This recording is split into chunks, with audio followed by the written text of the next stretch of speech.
Welcome to Operation Successful Transition. In this podcast, my guests and I will be talking about the 4 pillars of housing, work, benefits, and mental health to open doors for veterans and connect you with the people you need to meet. We deeply appreciate your service and sacrifice and hope to help make your transition back to civilian life smoother. Your success is important. You are important. Hello, everybody. Welcome back to another episode of Operation Successful Transition. I'm your host, Sherri Echols. I'm a realtor here in the Bryan College Station area. And today I'm here with Randy Guttenberger. He's the author of Managing Your Crazy Self.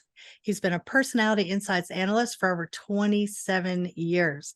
He founded MYS Education, nonprofit to help veterans and their families foster youth and families in education with curriculum and faith-based organizations, bringing mental health solutions, teaching what is right about you, not what is wrong. We're each wired to be uniquely successful, but somehow the world loves to tell us what's wrong with us instead. So, Randy, tell us what inspired you to get started with all this? Well, it goes way back. The short story is I worked with the Boy Scouts for 8 years from 88 to 96, and we learned 4 things in a summary: character development and child development, preschool to elementary. Each grade in elementary, the brain grows through a different stage. And what Cub Scouting really does is give the parent and the book for each grade to know what to do with their kid. It was really amazing. Scouting doesn't even say they do that, but it's really a great book. And then middle school and up was leadership with youth, which is very challenging. And I tell everybody, it's easy to lead your peers, right? Yeah. Imagine a 6th grade to 12th grade doing it. And then we trained 1,500 volunteers or more in my districts. So we had to train adults. And then we had corporate management. So it was a national company. So I learned so much in that program. And after 8 years, I realized people weren't getting a lot of concepts that they needed. So I just launched my own consulting in 1996. And I started with high school kids to help them understand who they were, because the tools are there, how to do their homework, communication, careers, discipline. And the parents said, "How'd you do that with my kid? You never met him." I said, "Well, there's tools." And they said, "Well, you can help me at work." So then I got pulled into the corporate world, first with hospitals and exec teams. And as I just helped people understand who they were and improve employee performance, they took me with them. And I grew for many, many years. And then eventually someone said, "I want to do what you're doing. This is too fun." So I got to write it down. So that's why I put a binder behind me, and I had to write all the books. And then I eventually wrote this book, Managing Your Crazy Self, which is the first of 10 of the steps that I put together. And so after I wrote the book, we vetted it out with counselors. And the counselor said, "Oh, you got to go to state conference and start telling people they'd love to see this stuff," because it really makes the neuroscience simple. Everything I do is fun and simple, but it works because it's so practical. And it's what's not being taught. And that's sad. Yeah. So the counselors helped me to develop the school curriculum to bring it to education. And so I said, "You know what? We're going to need to do this." And of course, there's veterans out there. Like 7% of the population are veterans and their families. So we had several veterans on my counseling group. And I said, "Let's start a nonprofit and we'll help bring these tools to them." So I'm just marketing it away. Yeah. So since this is a podcast that's for the benefit of veterans, tell us a little bit more about how you've seen it benefiting the veterans that you've worked with. Well, veterans are a very interesting slice of society. Very special. They often live in a quandary because the military makes them a soldier to go to war, but they don't make them a civilian to come back. And their spouses don't understand their thought patterns. The veteran likes to hold a lot in. They don't let it out. And they create coping mechanisms to deal with it. And some do well and some don't.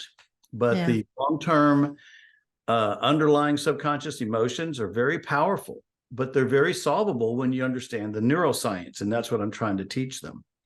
It's peaceful. And it doesn't take away your benefits. That's one of the things they're afraid. If you go to counseling, you're going to lose your benefits. No, this is coaching. So you're not going to lose anything. It'll help you be more at peace. better relationships with your spouse. Well, yourself is your first relationship, and then your Right. spouse and your kids. One veteran said, "Man, I needed your book 3 wives ago." But a lot of them come because it's so rich. We teach how the brain works, the personality works, the many facets of the personality. Because when we see each other, we just see the container. We don't see how you're wired. We don't see your experiences. And so the assessments and tools that I use zero in on that very quickly. So it's not a long, drawn out process. Even the military, when I've been on bases, they say, we really want to deal with PTSD over 2 years. That is not required. That sounds like a long, drawn out stress by itself. So, sadly, some of the stories that are out there that are true, or the military has you do a subjective survey when you come out of service, whether you were deployed or saw action is a whole other matter. It doesn't matter. Mhm. You got tendencies of anxiety or insomnia or depression or PTSD. You need to start these pills. Go to the psychiatrist. Well, then the pills don't work. So they give them more pills. And they just keep giving more pills. Well, then suicide's up because the pills aren't meant to be integrated. That's not healthy. But the pharmaceuticals drive a lot of this country right now. And they want you to be a perpetual client. And it's just devastating. Yeah. So everything we do is holistic and healthy. And, every now and then someone might need medication temporarily, I believe, and that's okay. But we really want to get you off of it as much as you can. The body's wired to heal. And that's not being taught well enough. We're all wired to be screwed up. That's the funny part. That's why it's your crazy self. We all have this brain that wants to protect us. Yeah. The amygdala, right? That's what keeps us in our safety zone. Yeah. And we want to embrace that, because if we touch something hot, our hand jerks. That's the computer in our head that does that. We want to remember to look both ways before we cross the street. So we want to embrace our protection. And that's why I make it fun. We call it the ostrich. You can see him over here. He's the reactive self. And then the conscious mind is you. And the reason we use a rhino is you want to have thick skin, blaze new trails, run alone, live as if you have no enemies, and take charge of your life. And you're wired to do it. Yeah. But I'm with you. I think Big Pharma has too much of a part in everybody's lives these days. They are, we're geared to be sick and have sick care all the time. That everybody expects to go to the doctor all the time when they're old and take a bunch of prescriptions and all that. So, I do these educational workshops now. I do it at the Earl Graham Post and 159 in Bryan every month, because I just want to get the message out to people, and they love it. The ones that come, they invite others, and it's free. This is why we do it and we can Zoom with anyone individually if they're around the country, or you got a family member or a friend. I do people all over the place. So when are those meetings at 159? If somebody was interested in going, they're usually the first Saturday of each month. We varied a little bit because of their activities and their schedules. So the next one's coming up in November. I'm not sure when this is going to run, but I'll tell you the date. November 11th. No, let me back up. The 4th, November 4th, Saturday, 11 to 3. It'll be at the American Legion there in Post 159 in Bryan. Okay, awesome. Yeah. What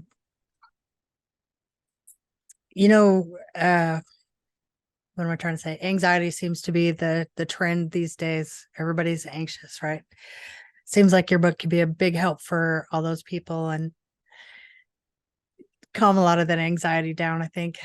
Yes. And in the workshop, I really give you a very succinct 4 hours, and you can come and go. But the brain, the personality, the core wound your brain picks that's driving you crazy, and your authentic self, where your peace is. And every one of the vets that's come in has just been amazed how they can experience their personal peace apart from their brain, their personality, and their life events. Now, that's an interesting way to say it, don't you think? Yeah. But we're all wired to be at that peaceful place, but you got to know how. And that's what I'm teaching.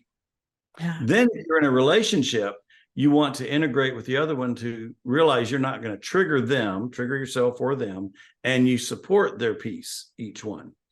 And we use the love languages and the art symbols, and, I direct the communication so they understand the behavior style drives our thoughts. It's Yeah. really, it makes us be assertive, fun, protective, or analytical. And that really shapes our emotions. It shapes our thought patterns, our sequences. And when we start griping with someone, we're really projecting a wound from the past. And that's when the amygdala is in full gear. It's on its own warpath. Mhm. But it's not required. I teach techniques how to separate from it and how to just be your peaceful self. And then you can go achieve so much easier. Do the veterans normally bring their spouses, or can they bring their spouses to this? It sounds Absolutely. like that would be super valuable. They bring their children, their sons or daughters. Oh, excellent. Anyone 6 years and up can come, but a lot of them are older now, because there's many generations of veterans from every decade almost. Yeah. But they have children that are veterans or, need help. And, a lot of veterans go into the military already having some emotional scar. Yeah. Yeah. I read a book recently called Karma by Sadhguru, and he talks about, we don't even just have our stuff. We've got stuff from past generations in our DNA that we're dealing with. we're born with it. It's very true. And so Yeah. we have these predispositions, we have our environment, we have our genetics, we have our culture and our own emotion. And believe it or not, all that's designed to teach us to be ourselves and not drive you crazy. But if you just keep reacting, you're going to go down this slippery slope, and it usually doesn't find its way out very well. Yeah. Yeah. Or But take charge of it. So you got me all kind of curious. I'm going to read your book. yeah. I may come in and audit your class too, if I'm allowed. Oh, I'd love for you to. Yeah. That's why I do it. The word's got to get out. Yeah. This next year I'll be revamping everything because I have it in video and online courses where people can do it on their own time and their own pace. And I'm designing that kind of work. We started that because of COVID when they quit doing all the group stuff. Mm-hmm. I Mm-hmm. started doing the online programs. And so I'm going to be rolling that out this next year. But in the meantime, things have opened up. So I'm back out talking to people. And I really want to train and certify people in every county, every city. So theoretically, 3,000 people out there doing it because a lot of people like that personal touch. Yeah. Yeah. When I work in the corporate world, there's a lot of corporate online courses. The problem is there's no accountability. You get on there, you knock it out, you try to do as little as you can. You're watching TV, eating, listening to music, doing something else. You're not really engaged and you're not held accountable. You're just taking a course. But when you attend live, it's much more personal. And then when you hear other people's comments, questions, dynamics, it opens your eyes so much. And a lot of the people that come, I would say 50% come a second time, third time, because they like it. And they go, man, I need more of this. Tell me more. And they discover more about themselves. Yeah, I think each time you hear something new, even if it's the same exact course, you're going to learn something new each time. You'll be in a different frame of mind when you come. Well, and not only that, but our brain blocks a lot of what protecting.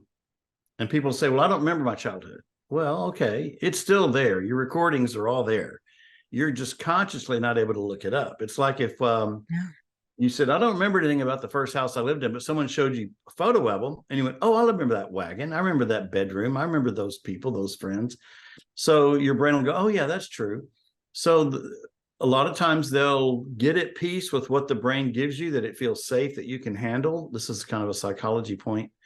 But the next time it may give you something new. And you go, I hadn't thought about that in a long time. Where'd that thought come from? Well, now it's safe to bring this up. And so that there's a process with the brain that we want to embrace also. But it's not your heart. It's not your spirit. That's where we want to get to, because that's the joy. That's the peace. That's the creativity that you have. And we're all a creative expression, and we're all unique. We're like a fingerprint. There's no one like you. But that means you need a unique solution, operating game plan to work off of. Yeah. So something to get through all the traumatic experiences that hold us back from reaching our true potential. Yeah. And we feel that it's traumatic. Yeah. Brain doesn't know the difference between a typo and trauma. Yeah. Yeah. I've studied visualizing with athletes and other things. And I do that in my life and in my business too. visualizing something, developing like visualizing shooting baskets. And then there was a study where one group just visualized shooting the baskets and the other ones went to practice. And the result was like pretty similar. The body doesn't know the difference. The brain is visualizing it or actually doing it. You still develop the skill just visualizing it. Yeah, and developing the skill in visualizing and mindfulness techniques are good. We teach a little bit deeper level of why and how, what's really going on, because when you choose where to think your thoughts, you change your emotions. That then is recorded in the brain, in the limbic system, so that it can draw on that success the next time. And of course, the easy answer is if you fall off the horse, you got to get back on. If you don't get on, you're stuck falling off the horse. And that's not where you want to be. Same thing with riding a bicycle or anything else. And what's amazing, and people don't make this connection, we've all made the healing steps somewhere along the way. We're just not transferring that to where we haven't. And so when we go there, we can build trust from your own internal strengths. And that's one of the keys that I like to work on. So I don't teach fake it till you make it. That's okay. It might help temporary. It's like a temporary Band-Aid. That's like a little shot of bravery, maybe, or, a little confidence. But if we can draw on your background of success, where you've done it right, there's so much peace and confidence. There's no tension in your shoulders. And if we can then equip you, just like a soldier has equipment, it has a team, it has support with the right person, the right tools, the right game plan. They go, wow, that was so much easier than I thought. And it really is.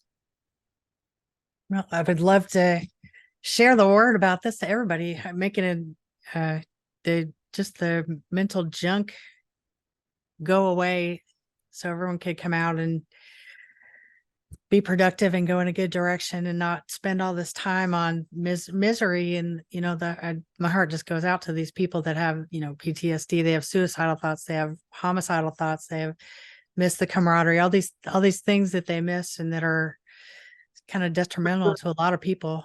It just is their expression that I don't have an answer. I need hope. I need help. I need a direction, but they're crying out for it. And I don't judge that. I mean, I'm like, okay, let's deal with that and move on. And I'll tell you, that is a really good point. I'm sorry to interrupt you there. That's okay, hon.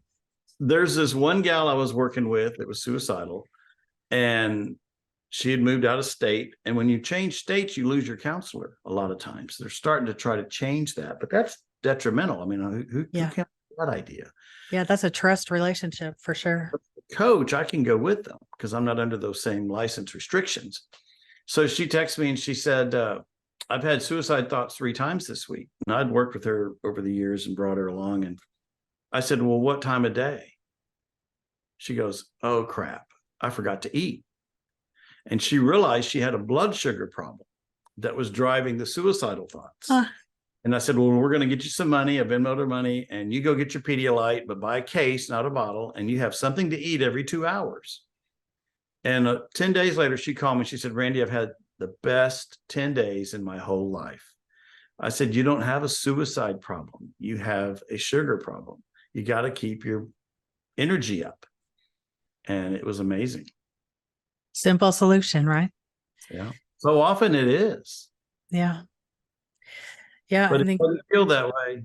Yeah, it doesn't. When you can't see the forest for the trees and you feel all alone by yourself, and when you have a situation where your blood sugar's low, or maybe you've had a few drinks or whatever it is that inhibits your good judgment, I don't know what causes it ultimately for people to do that, but well, it's all new. I mean, every generation's a new challenge. I mean, every decade. I went through a divorce years ago. I was married 26 years. I didn't want a divorce. And I wanted the family. I wanted the unity. I wanted the whole thing together. Yeah. Get these deadgum certified letters in the mail all the time, for custody issues and stuff. Instead of just picking up a phone call, I had to go through the certified mail. I got to where I didn't want to open them. Yeah. And, I was telling my mom about it one day, and she was a big administrator in the hospital world. And she goes, I'll read them. And I went, well, that's hilarious. That just freed me. I said, I'm going to put them in a basket and just give them to you first and let you read them. And it just lifted the stress off of me. And I was, so the brain likes to, I like to teach how minimal effort, maximum return. It's not as hard as you think to solve the problems you have. But once you do it, you sleep, you get up the next day, you got to practice it again and put it back into practice. And it's like learning to run a marathon or play an instrument or speak a new language. It's okay if you mess up. That's part of the process. You got to learn to go through and learn. And so we don't judge you through the process. We support you through it. And it's really been very successful. And say repetition is the key to learning. That was my mantra when my kids were growing up, because I had to repeat myself so often. Repetition is the key to learning. Well, I'll tell you another one. If you've got a relationship in your home with spouse or kids, one great technique is you tell them very calmly, you know what I love about you is. So I can say, Sherri, what I love about you is we're sitting in that booth at the fair the other day, and you just came up and just started talking like we were friends from long ago and said, hey, I want to talk to you about being on the podcast. And that was so welcoming.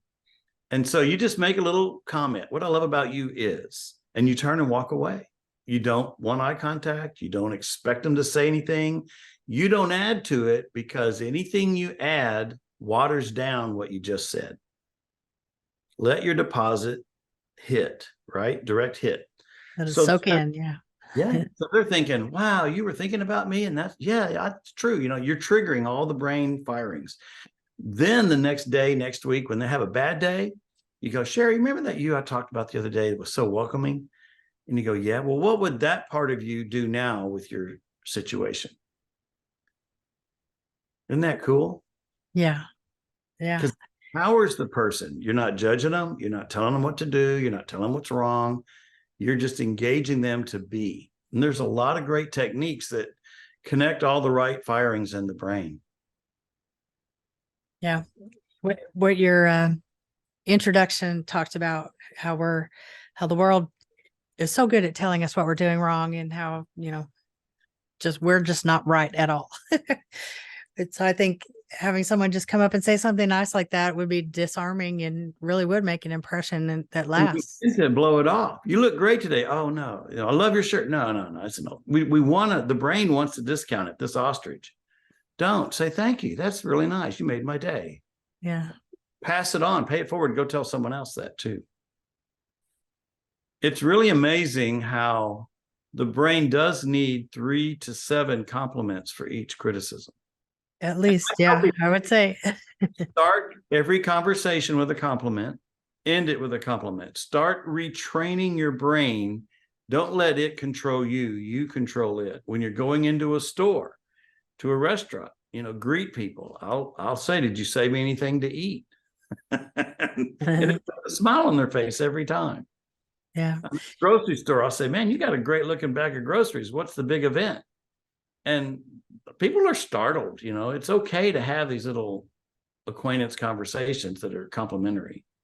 That's true. You never know who you're going to meet. Just a little kindness goes a long way, and it opens the door for. And you never know when you're having a bad day and they just need a little compliment. It does make a difference. That's true. You never know what somebody's going through on a day-to-day basis. And I really want to put a plug in. If someone's a coach, a consultant, HR person, a teacher that really wants to help veterans, many veterans were trainers, and they have great expertise and understand other veterans. If they want to get certified in this, we'll work with them on that, because I need people, boots on the ground in local communities. So we're happy to do that. I've got some people I want to connect you with. I'll get with you after we're done here, but a couple of people I've interviewed. In fact, one has a group it's called FOB Raiser. Okay. FOB Raiser. And that's the one that's going ding, ding, ding, ding, ding. You need to talk to him and all his people. And there's another girl who does Artists in Arms. They do pop-ups, gathering veterans who do artistry of some sort, whether it's painting or woodwork or, they're really good at concrete or embroidery, whatever it is. They get people together for this art and their expression in the community and the camaraderie. I think that this could also be a good thing for them too. And there's another one. We work off of. The brain has 5 brain waves. Gamma is like when you're under threat, but it's also an accelerator for all the others. Beta is when we're talking, it's a slower octave, but art is on alpha brain wave. That's where our true peace is. And that's every form of art: music, nature, photography, reading, writing, colors, creativity, designing. Deltas when thetas when you're under asleep, and deltas when you're under anesthesia.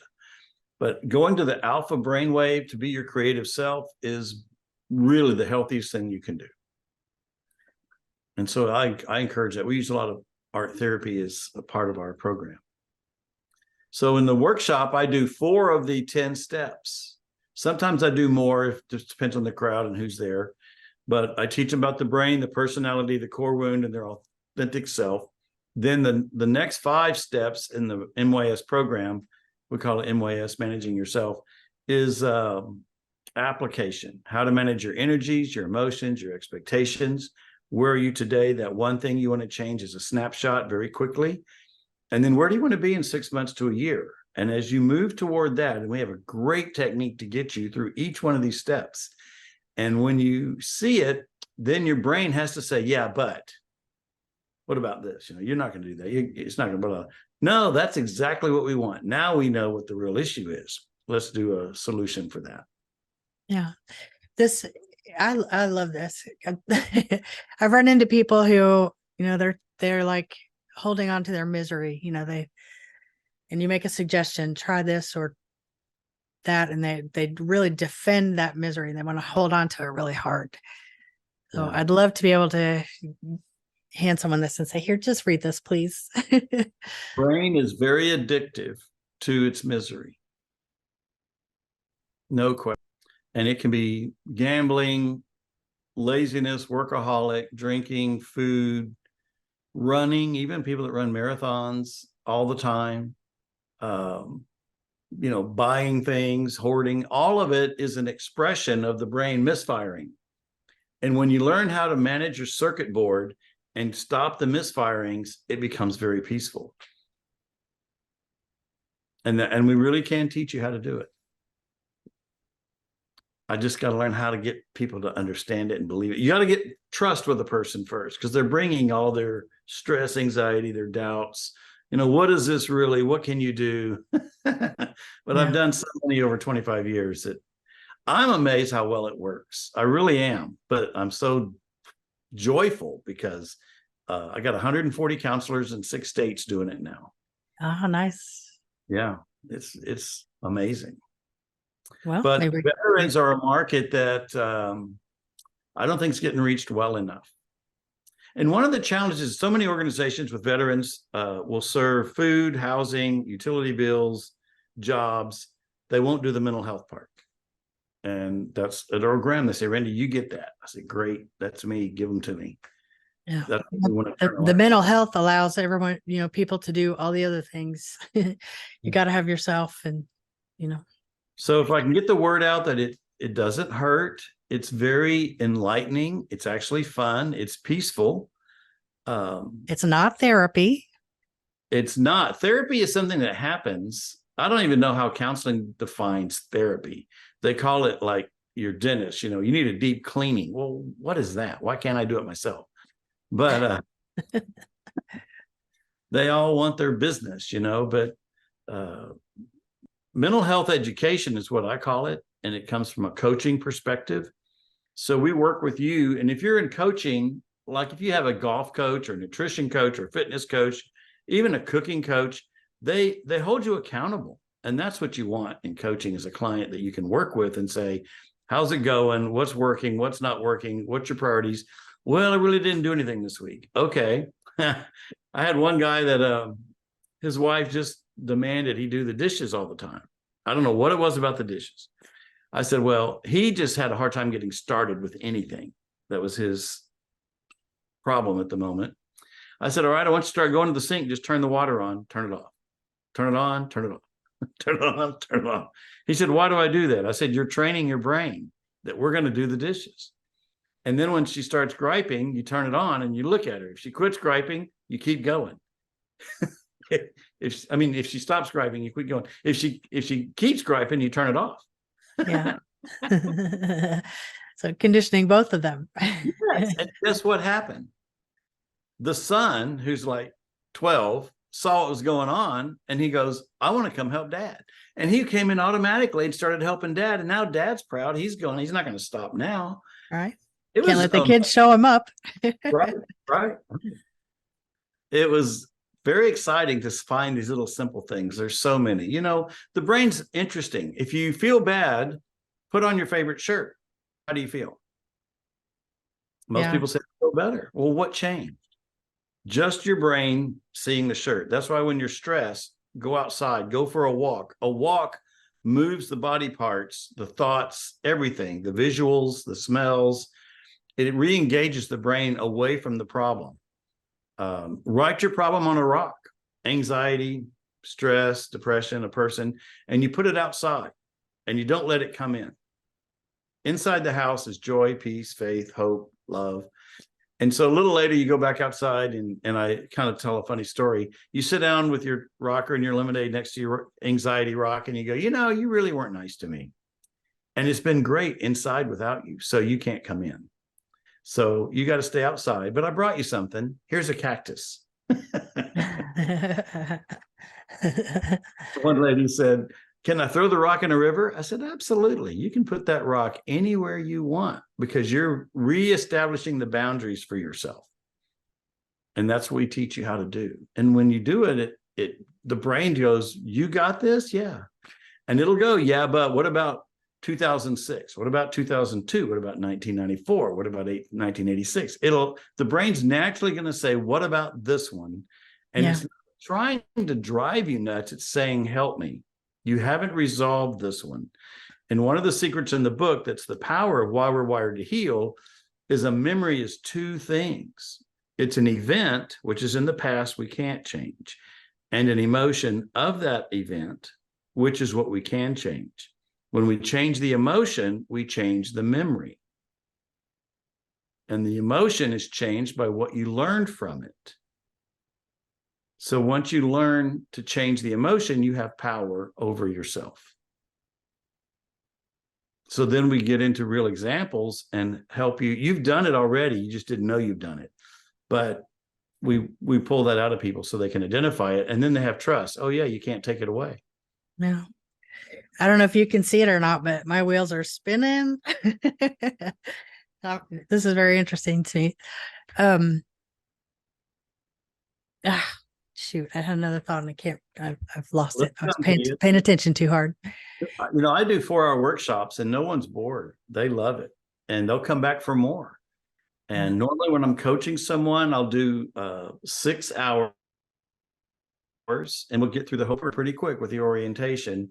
Then they only call me when they have a new problem. They got a new girlfriend or boyfriend or new kids got or a new job or something surfaces down the road. We can pick up because everything's in the binder. I give them all a binder with everything written so they can go back and review it and it tracks it. And we can pick it up even 5 years later and pick up where we left off. It's really a beautiful thing. Yeah, it sounds like, when you were talking about leaving the rock outside and just focusing inside on the love, the joy, all the positive things, that what you focus on expands kind of crossed into my mind. And I've thought about that too, focusing on, how I want things to be and visualizing it as if it's already here, that kind of stuff. So those are good practices. Yeah. Focusing towards the positive. But then you said something about the emotion you had when something happened. Like if there was something you had that happened when you were a child that maybe you felt powerless or helpless at. Mm-hmm. How would you suggest that someone changes the emotion around that experience that happened when you were a little kid to, what I mean? To be honest, we have I call it a discovery map. We go through it in 45 minutes and we chart these great things and the worst things in your life and those emotions. and they surface, and the chart talks. You don't have to tell me anything. I don't tell you. You just go through this little process. There's 5 steps, like 5-10 minutes each. And the chart just comes like a pop-up, and you get to see it. And then we frame it where we have this persona of what we think we have to be. That's our protection. That's our skills, trying to protect this crazy ostrich who's driving us crazy because it was hurt in the past. Yeah. And that comes from, I'm supposed to be loved and nurtured, and all of a sudden somebody did something different. Mom and dad got a divorce, my friends moved away, or my dog died, or whatever the issue may be. Right. That gets recorded. Instead of being loved, I'm now wounded. And that becomes a core wound. Well, that's not your heart or spirit. And so we teach you how to connect with your heart and spirit using the art therapy, and it reframes the whole thing. And then they can see it differently. And that's from a place of trust. So when you're in the wound, it's really hard to talk somebody out of it. You got to move them to a place of trust first. The art therapy works because the art expression comes from your spirit, your essence, and it doesn't have the wound in it. That's in the brain. So I break it down into these little parts, just like a soldier would a gun. You got lots of parts to a gun. If one part's not working, the gun's not going to fire. So we got to take it apart and put it back together. And I say, tell me your wound, and I'll take your brain apart and put it back together and show you how to do it. And this chart does that along with these the knowledge, and then everything works great.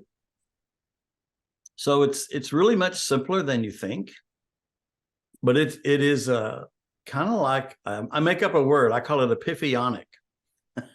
You have this epiphany that you go, that's what it is. I never knew that's what it was. Well, that's not you. That's your emotional. That's your ostrich saying, help me. So you get to name your ostrich, by the way. You get to name it something crazy. Mine is Foghorn Leghorn. You know Foghorn? I do. The old Richard says, I say, boy. You get to name your crazy ostrich that's in your head protecting you anything you want, long as it makes you laugh. The reason is, these are spiritual principles. When you name something, you have authority over it. God told Adam to name the animals. He didn't say, go find them. Here's the list. So he gives them the authority. So when you name your ostrich, you separate from it. You now have authority over it. So you get to name yours. You got to come up. It can be Cookie Monster, Will Ferrell, Ron White, Dave Chappelle, any hilarious thing that makes you laugh. What do you think it might be? Oh, I'll have to think on that one, but I will. I'll name it. Who's crazy Sherri? Right. Oh, it's in there somewheres.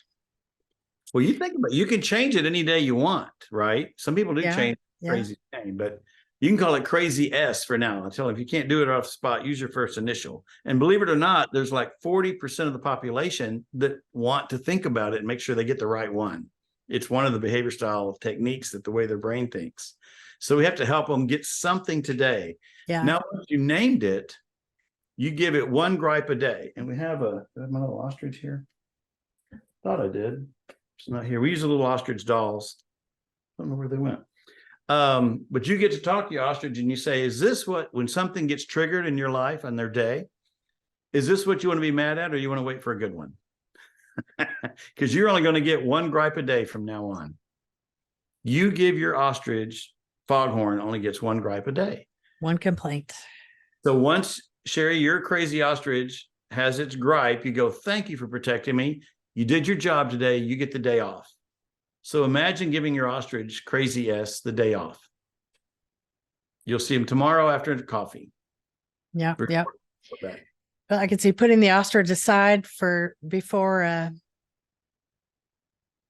stressful situation, or an interview, or a public speaking, or all those things that are kind of intimidating.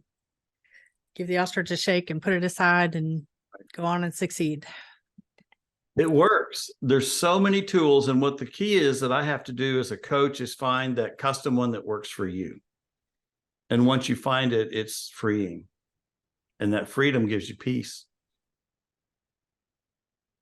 And then it's a joy to see them call me the next week, next month, even 5 years later, and go, Randy, thank you. Things are great. That's really a nice thing. Yeah, what a great reward.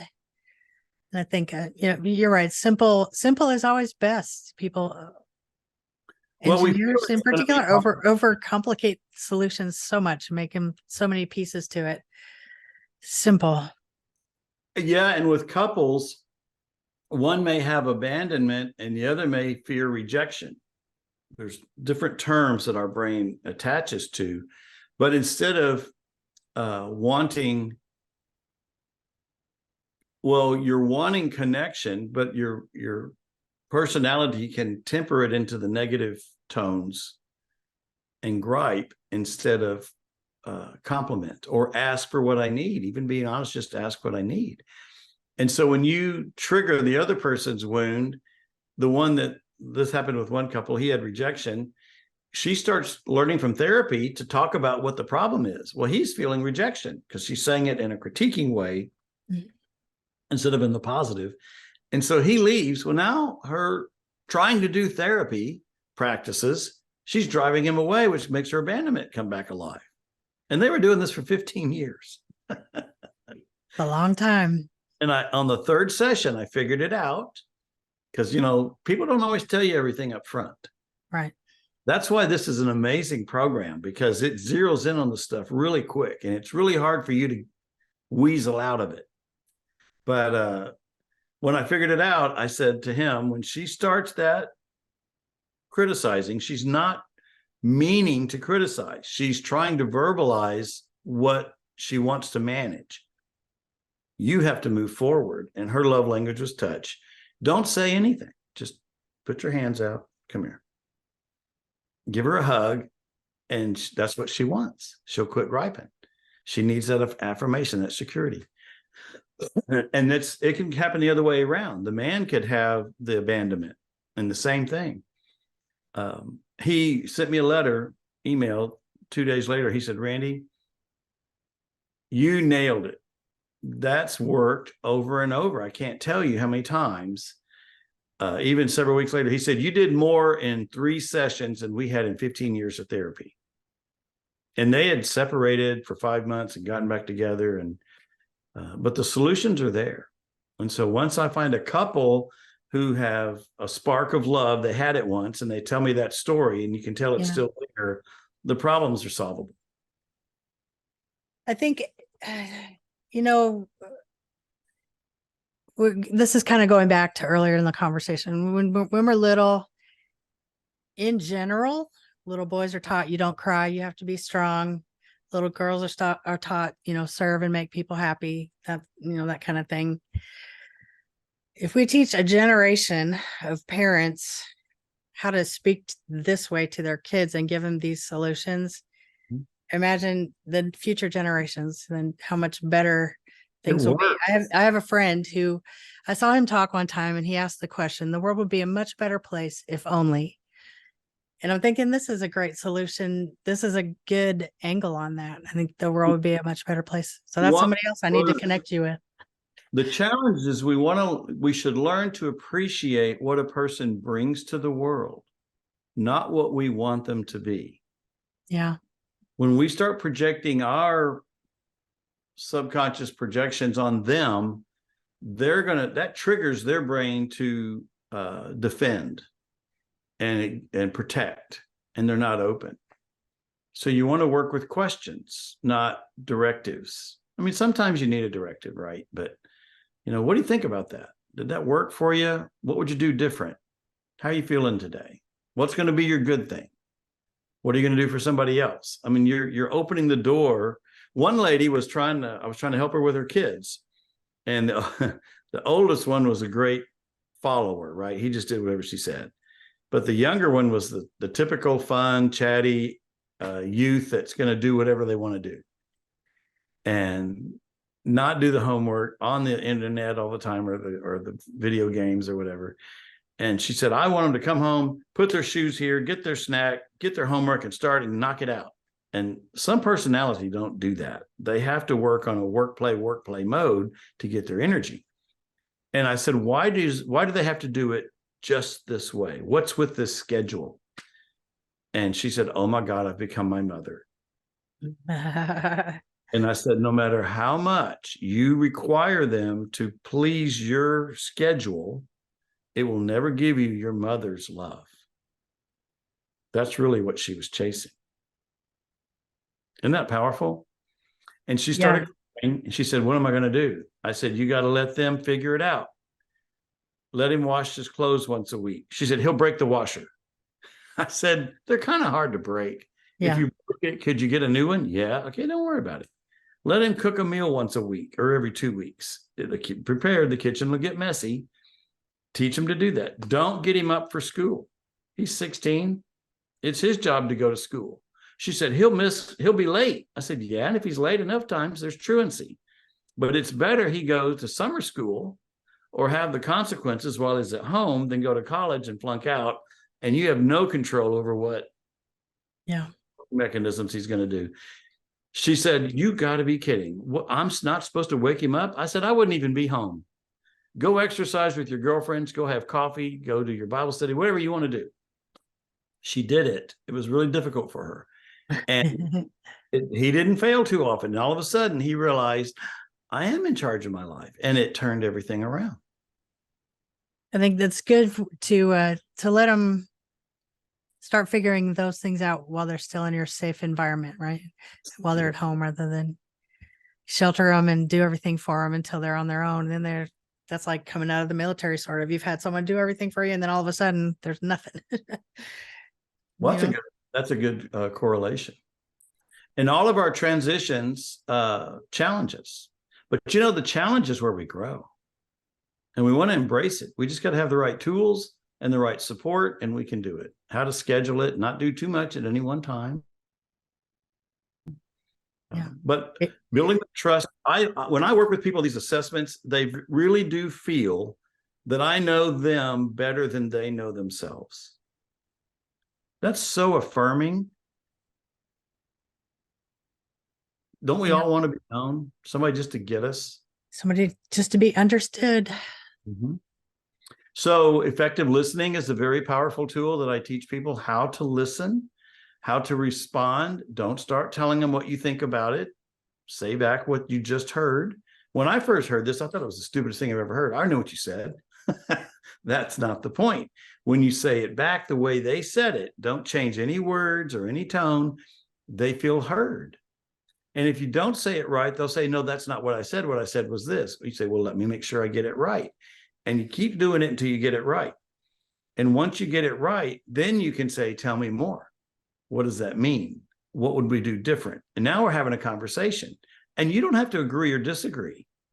You got to learn to listen so that they feel heard. Yeah. It's beautiful. That you can learn something from everyone you meet if you just listen. And why are we the meanest, or we say the meanest, to the people that we live with? Right? Why is that? Who told us to do that? I tell people, if you got a dog, how does a golden retriever greet you? They're so excited. They're so excited. They're wagging their tail. They want to sit up and lick your face. Let's do that. When you come home with your family, greet them. Don't dump your problems on there. You pay your bills once a month, twice a month. Deal with your problems once or twice a month. If you're in the workplace, you'd only deal with these meetings once or twice a month to maybe once a week to really address the problems. Most of the time you're working on how do we get things production done, right? Mm-hmm. And so why don't we do that with our spouses? The minute they walk in the door, you're late, you should have done this, I need you to do this, and I had a bad day, and da-da-da. Stop it.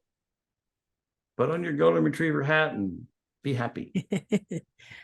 Just be nice. One couple were really couples. It's great because they're an interaction where they want to work, and of course, self-improvement on an individual is good too. But she had a knack for pointing out everything he did wrong.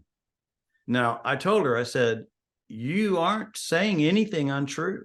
I really validate every point you make is good. The problem is it comes across like truth Tourette's.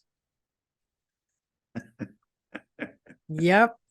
It kind of went into this zombie mode. And I said, oh boy, I don't know if I hurt her feelings or what. I said, what do you think about that? She goes, it's beautiful. I said, it's not required. Meet them at the door and make them feel welcome home. And he had a problem that he wanted everything perfect. So when she pointed out he couldn't do this, they're flipping houses, he wants to do the stairs at night. She says, no, the store is going to be closed. You're not going to have all the parts. You're going to be tired. You'll be up all late, blah, blah, blah. Here she goes. But he would want everything in the house correct. So he's criticizing everything in the home. And he was a fireman. So, firemen, you picture they like everything clean, right? The truck's clean, the equipment's clean, the home's clean.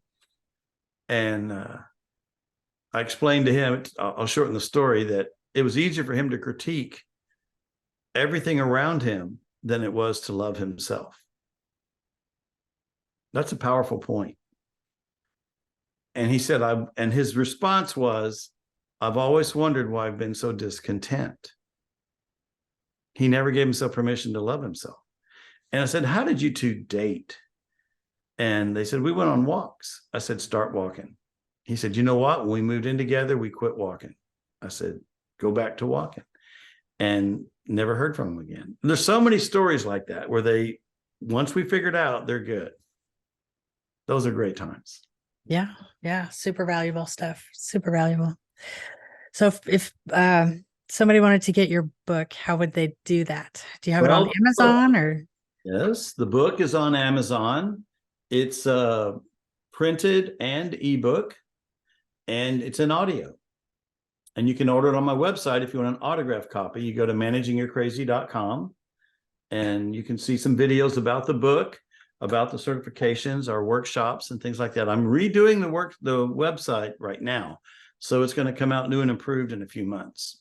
Okay. So some things aren't there, but you can always email me at randy@managingyourcrazy.com. And is it okay to get my number? Yeah, absolutely.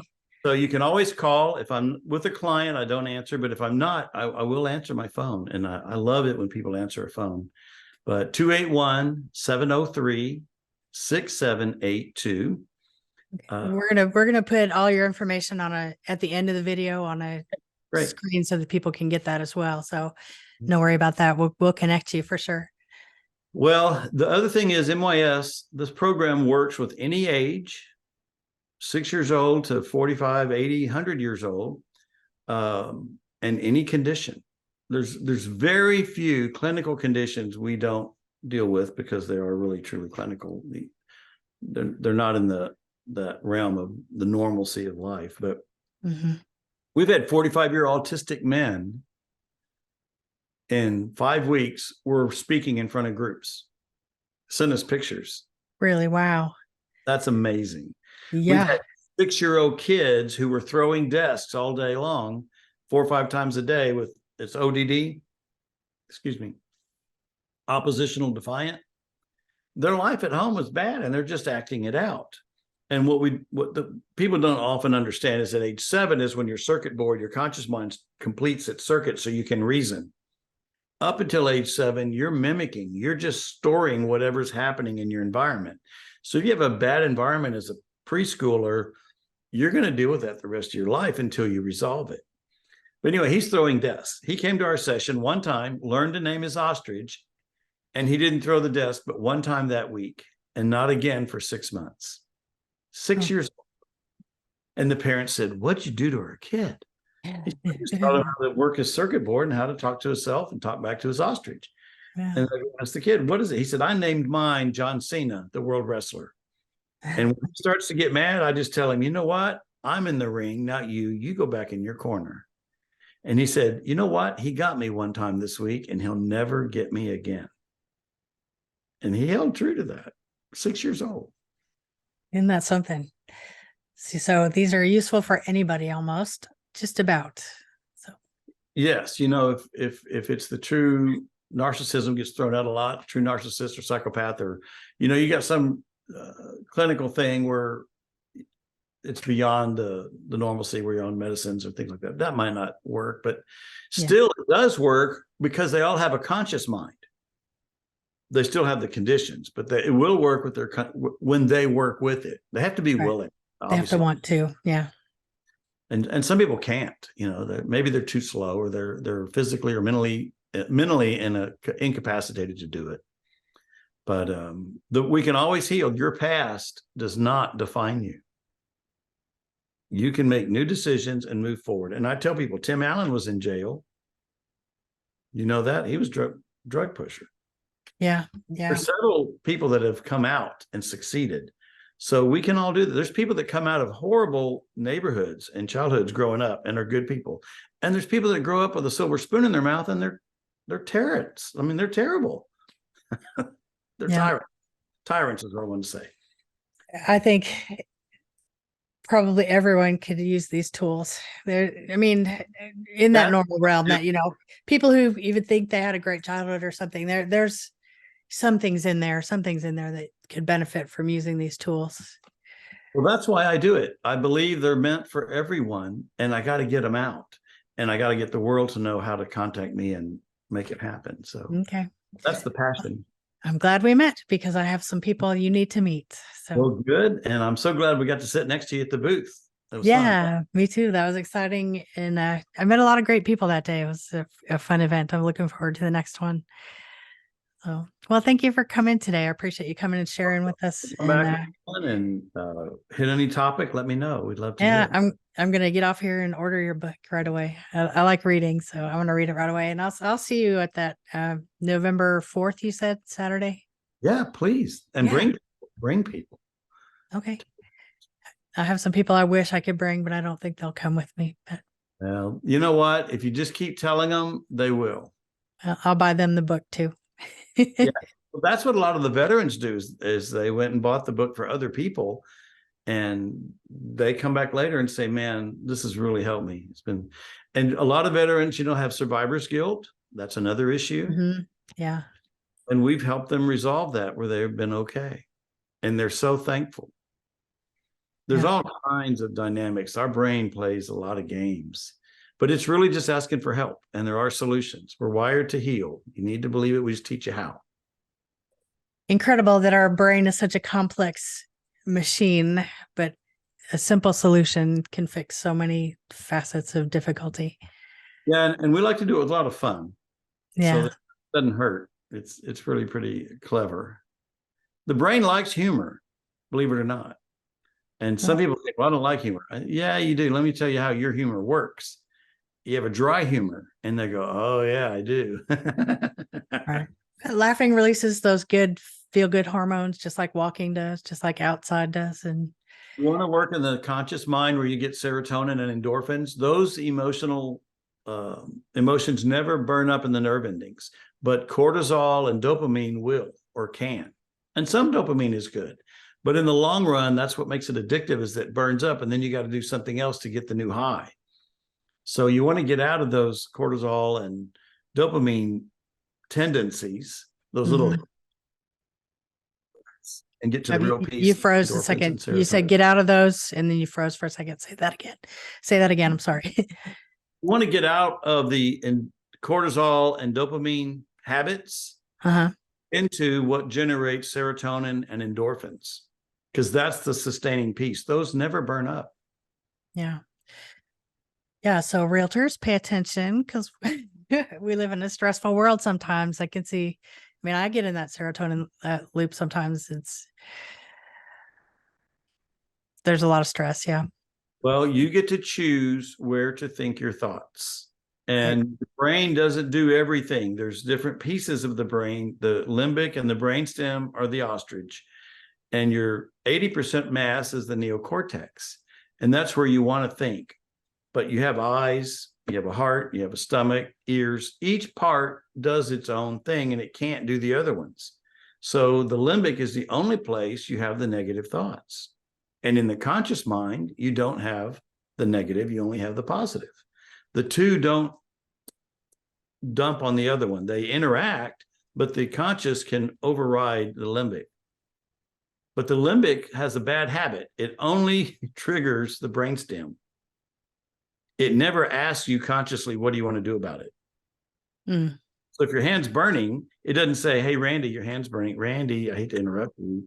Your hand's burning. Do you want to move it? No, it moves it and you react. And that's protection. That's all it's trying to do. So we have a lot to learn about ourselves. Yeah. I can see where it gets overzealous, and we can let that kind of override all of our thought patterns just by reacting to that trigger all the time. And one of the beautiful things about MYS is we pour so much affirmation on a person. When the kids see it in schools or the foster kids or the veterans, they go, no one has told me, and it's written in the reports, all these wonderful things. I've thought about them. I thought they were there. How do you know all this? And not only that, we can tell you how you're going to address your pace of your day, your problems, your wounds, what you're going to say. I mean, it's that habitual. The behavior styles can actually drive what you say and how you say it. The four groups have their tendencies. And it's really hilarious because when I do it in the workshop, I just lead them into it and they all say it, and it happens over and over and over. How's that possible? That's what tells you it's genetic. So if it's genetic, let's learn about it and not blame people. Let's learn how, whatever your tool is, let's learn to use it. Yeah. Make a change. Yeah. And we all have a different intensity level with it. That makes it kind of fun. We call it spicy, like a menu in Asian food. You know, it's 1 or 2 or 3 or 4 peppers spicy. Peppers, yeah. Yeah. And so they call them, you're a ghost pepper. Sounds a little scary. Scary spicy. What is that? The spice called scary spice? But you know, it's okay. It's okay. It's very validating when you get to know it. A girl the other day came from a nursing school at Sam Houston to the workshop because they were getting mental health credits for community service as a degree program. Anyway, her profile was 2.1% of the population, very analytical. And when I showed her that and why, she goes, you know, thank you. That makes so much sense, because I really wondered why nobody was understanding what I was saying. And now I realize they can't. And she wasn't judgmental about it. She felt relieved. Yeah. But imagine if only 2% could understand you. You're trying so hard to make your point, and you're just triggering other people's defenses. Yeah. Yeah. Well, I can see that. Yeah. I understand completely. And of course, nothing like that would ever happen in the military. Yeah. Right. But just learning how to deal with it and learning, recognizing those things in yourself so you can speak so that you can be understood, to make your communication more effective. And it goes both ways. I'm loving this, loving it a lot. Well, when you go through the steps and we break them down, it just makes so much sense. You want more. That's what I see from the veterans, is they're like, man, thank you. Now I can do more. That's what we're all about. Trying to be a helping hand here. Well, and that's why I appreciate your program, because you gave me a voice just to get out here and tell some people. Yeah, I love it. I love the stories you've told, and I am truly intrigued, and do plan on coming and buying about 20 copies of the book. I'm thinking of all these people that I think could have much happier lives if they had these tools. Yeah. Well, if you need that many, give me a holler. We'll meet when I come into town, and that's a lot of books. We'll get you a deal. Okay. All right. Well, thank you again for coming today. We'll have you back again sometime. You can tell some more stories, and I will be sending some Come to the workshops. They love coming again. They say, because you always have new stories. Where do you get all the stories? I've been doing it 27 years. More people all the time. Each crowd has its own uniqueness, and I remember working with someone similar to them, or the scenario triggers, and the stories are fun. Yeah. Well, people learn from stories. We're story geared. Yes. Oh, that's good. Anyway, thank you so much. We will definitely have you back again, and I look forward to seeing your program. All right. Thank you so much, Sherri. Thank you for tuning in. We're excited about helping ease your transition. If you're needing help or answers, please reach out.